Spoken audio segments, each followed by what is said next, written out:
Good afternoon, ladies and gentlemen. This is TVP World. You're watching World News. I'm your host, Benjamin Lee, and these are the latest headlines. European security, transatlantic cooperation, and military ties between Poland and the United States were the focus of high-level talks in Warsaw today. General Alexus Grynkewich, Supreme Allied Commander of NATO forces and head of U.S. forces in Europe, met with Polish Prime Minister Donald Tusk and Foreign Minister Radosław Sikorski. Earlier, the general also held talks with Defense Minister Radosław, who stressed the importance of allied cooperation and strengthening national defenses.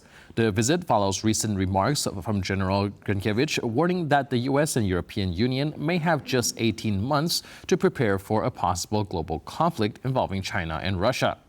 Speaking at a defense conference in Wiesbaden, Germany, he suggests a coordinated strike by Beijing and Moscow could come as early as 2027. The United States will provide Poland with a $4 billion loan for defense purchases. The agreement was signed on Friday by the Polish Defense Minister and the U.S. Secretary for Arms Control and International Security.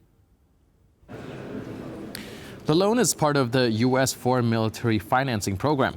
The money will be used to finance Poland's defense weapons and investments.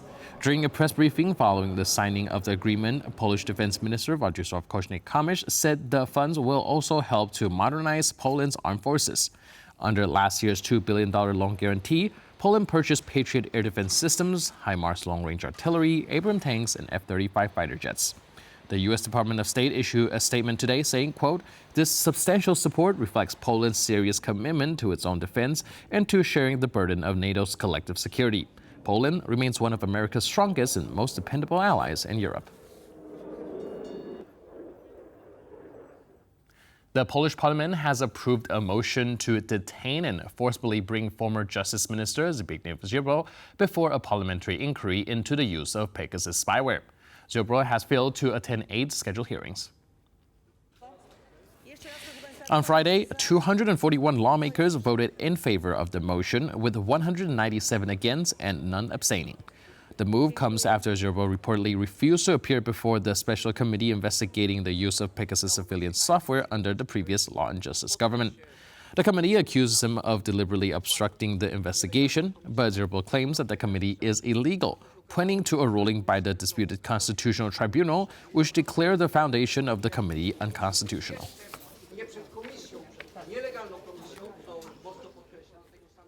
French President Emmanuel Macron has announced that his country will move to recognize Palestinian statehood, drawing criticism from both Israel and the United States.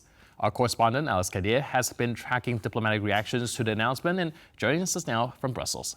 So Alex, how have Israel and the United States responded, and what could this mean for other European countries? Well, as expected, some furious criticism from Israeli officials, but let's focus on Donald Trump. We heard from him in the last hour talking about this announcement that France would recognize Palestinian statehood like so many other European countries have already done. President Trump says the good news is that what he says, President Macron, doesn't matter. He went on to say, "I like the guy, but clearly what he has carries no weight." That was the statement from President Trump just a few moments ago. Now, that, of course, echoing what Secretary of State Rubio had to say in the last few hours about the announcement, saying that it was a gift for Hamas. So clearly some criticism from the U.S. On the Israeli side, Netanyahu saying that the recognition of a Palestinian state would be a platform for the annihilation of Israel. So clearly, very strong words from Mr. Netanyahu there. Gideon Saar, the foreign minister of Israel, saying that it would be a gift to Hamas as well. But nevertheless, this is a landmark moment for French diplomacy, for that French foreign policy. Clearly, President Macron frustrated and affected by the scenes in Gaza, by the starvation of so many civilians, by the destruction, the wide-scale destruction in Gaza, but also the illegal seizing of land in the West Bank by Israeli settlers. So there has been mounting pressure, and now there will be mounting pressure on other European countries, on the United Kingdom to follow suit. France, the first G7 country to make this move. A lot of pressure on the UK and Canada to follow suit, particularly because domestically their voters would like to see that happen. Nevertheless, there will be opposition within Europe. We have seen Germany, Austria, much more reluctant to be critical of Israel and recognize Palestine. Some Central and Eastern European countries have recognized Palestine since the late 1980s. But nevertheless, strong criticism from the US, strong criticism from Israel, but now more pressure on European leaders. Back to you. All right, thank you so much for the comprehensive update. Appreciate it.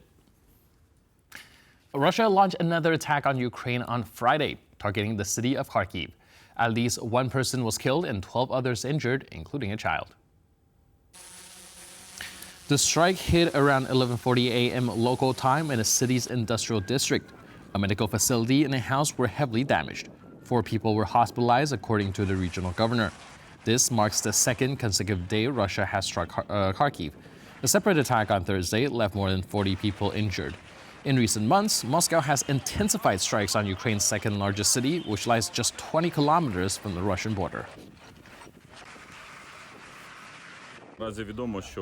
It is currently known that enemy forces, servicemen of the Russian Federation, dropped 2 guided aerial bombs using tactical aviation. These were most likely UMP-B5 bombs, the same type used in yesterday's attack on Kharkiv. One of the bombs struck the regional tuberculosis dispensary, where 13 patients and 15 staff members were present at the time.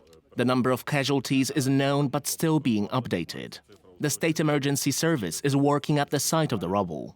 The 3rd floor and roof of the building were damaged. Search efforts are underway to locate anyone who may still be trapped under the debris. The second impact is under investigation. So far, no reports have been received via the 102 emergency line or other channels. Ukraine's parliament is set to vote on an anti-corruption bill next week, following public protests and international criticism. The bill aims to restore the independence of 2 key anti-corruption bodies, the National Anti-Corruption Bureau and the Specialized Anti-Corruption Prosecutor's Office. Parliament Speaker Ruslan Stefanchuk announced that lawmakers will vote on President Zelensky's new bill on July 31st. This comes after Parliament passed a controversial law earlier this week, placing both agencies under control of the Prosecutor General, a position appointed by the president. That decision triggered Ukraine's largest protest since Russia's full-scale invasion in 2022 and drew strong criticism from Kyiv's Western allies. President Zelensky quickly distanced himself from the law and is now pushing for swift approval of the new bill to ensure that it can be signed without delay. Turkish President Erdogan may call his Russian and U.S. counterparts as part of his continued efforts to bring Trump and Putin together in Istanbul. A face-to-face meeting between the heads of state is, according to the Turkish leader, what could potentially speed up the process of ending the war in Ukraine. The Ukrainian delegation got together with us in Ankara before moving on to Chiragan Palace. I received them. I had meetings with them. Of course, I also spoke with Vladimir Putin and we asked for his support in these talks. And as the negotiations unfold, perhaps this week, through another round of phone calls with Mr. Putin and Mr. Trump, we will try to see if we can bring these leaders together in Istanbul. Reuters reported today that Elon Musk orders Starlink to cut internet coverage in key parts of the Black Sea, including Ukraine's Kherson region, during a major counteroffensive in September 2022. Sources say that Musk directed SpaceX to disable Starlink in areas Ukraine was attempting to retake, particularly in the southern Black Sea region, including Kherson, which was under Russian occupation at the time. The move triggered the sudden communications blackout for Ukrainian forces. Now, drones were grounded, artillery units struggled to hit targets. Starlink has been a critical asset for the Ukrainian military since the start of the full-scale war. SpaceX spokesperson had denied the report, saying Starlink remains committed to supporting Ukraine.